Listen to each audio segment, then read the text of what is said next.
Hey guys, welcome back to the channel. In today's video, we're checking out the June gacha releases of 2022. Now, there's two big ones in this one. One is already out, which we'll go through in a sec. And the other one is the one that I am most excited for this month, plus a couple other little ones. But yeah, it's going to be another good month in gacha, so let's get into it.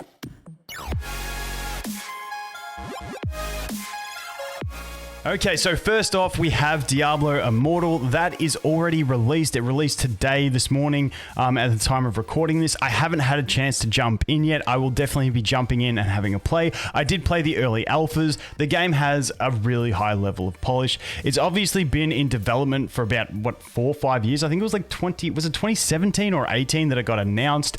Obviously, everyone knows the memes around the announcement of this game.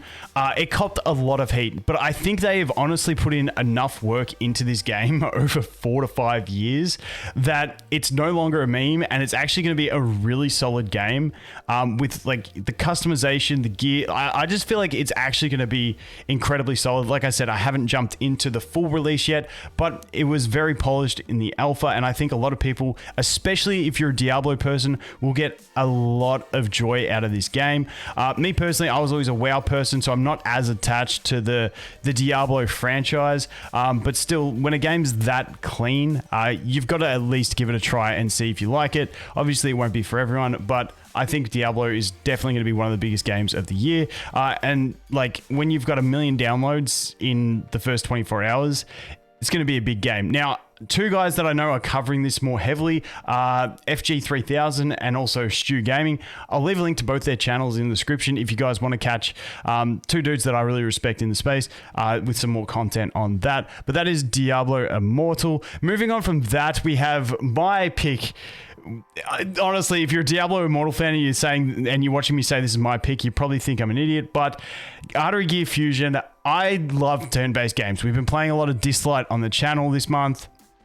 Obviously, I like turn-based gachas, and that's what this is. So if we go here, this game is actually launching on the 14th globally. Now, you can already jump in and play the Chinese version if you want to. It is out. You can just go to Bilibili or go to... Most people don't have Bilibili, but you go to QApp or something like that, tap, and you will be able to install this game and have a feel and see if it's something you really want to dig into in global. I'll probably do a bit of playing on the Chinese version in the lead up. You know, get my theory crafting straight, look at some of the websites for translations, and work out how I want to progress, because I love pushing really hard on like free-to-play accounts with free-to-play units in these type of games.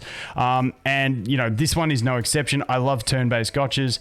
They're just really enjoyable. I did play the Chinese beta of this one like a year to 2 years ago, and yeah, it's sort of one of those ones. If you played Epic 7, stuff like that, any turn-based gacha, you'll feel right at home jumping into this one. It's pretty basic.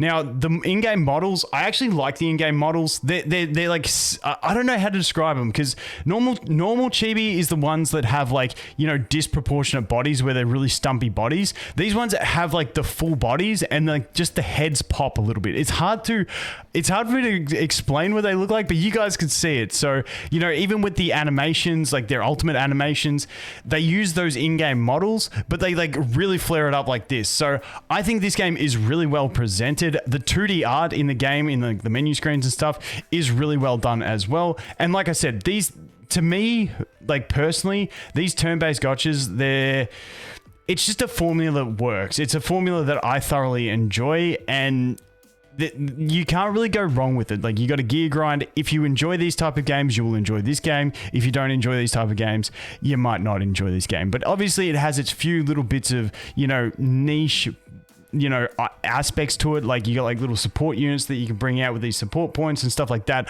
I'll go through some more videos on this in the future. But like I said, I will definitely be playing this one at the global launch, because once again, I just love grinding these games out. They're really fun. But once again, Artery Gear Fusion is coming on the 14th of June.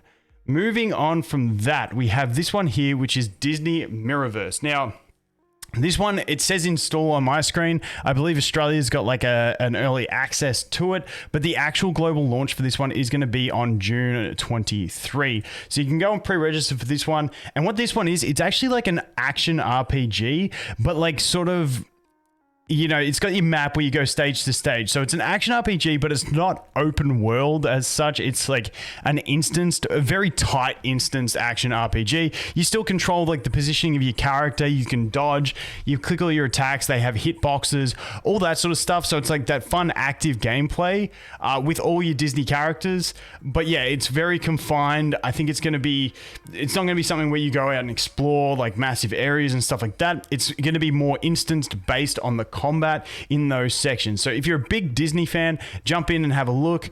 For me personally, I'm not a massive fan of like every Disney IP. Like I'd be tempted to jump in and get some characters from the IPs that I like, but I feel like it's a game that I'm not gonna like go all the way and, you know, want to grind out the entire thing. We'll see. I could be wrong. I will give it a test out. Like I said, it's available now for me, so I might jump in and test it out and see what I think.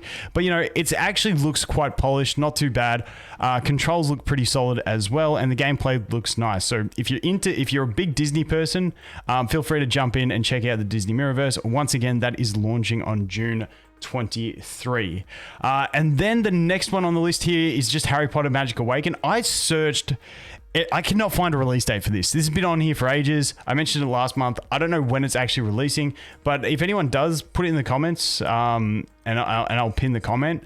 But yeah, I'm not sure exactly when this is coming, but this one, it's one of those like, you know, the card-based strategy games, which looks really nice. And once again, kind of like Disney, if you're not like a mega fan, like I enjoyed Harry Potter, the movies and all that, but I'm not a mega fan. So I don't want to jump in fully into an IP that I'm not a mega fan of, if that makes sense. Kind of similar to Disney. And the reason I'm not overly hyped for that, just because I'm not a fan of every character. And, you know, that's just me personally, but everyone's different. If you do enjoy it, go ahead and jump in. But that is going to be Harry Potter. Like I said, let me know if you do know the release date. So that is going to do it for the month of June. There are some other little games on the App Store that really don't impress me that much coming out. If I missed any other big ones that you see coming, let me know in the comments. I can make another video and cover the releases if they are big enough games that I think enough people will enjoy. But once again, it was such a slow start to 2022 for gacha games and mobile games in general. And then all of a sudden we've just ramped up. There's a lot of betas coming out for other games in China and stuff like that I've been getting access to as well, which I'll talk about in future videos. There is a lot of promising games coming still for this year and moving into next year. Obviously been playing Honkai Star Rail as well. That's a really nice game. There's just a lot of stuff coming that is just getting me super excited for the space. So many good games. So this year there shouldn't be anyone who doesn't find a main game or a game that they can have at least a little bit of fun in. So that is going to be it for this one, guys. Thanks for watching. Hope you have an awesome day, and I look forward to seeing the next one. Cheers.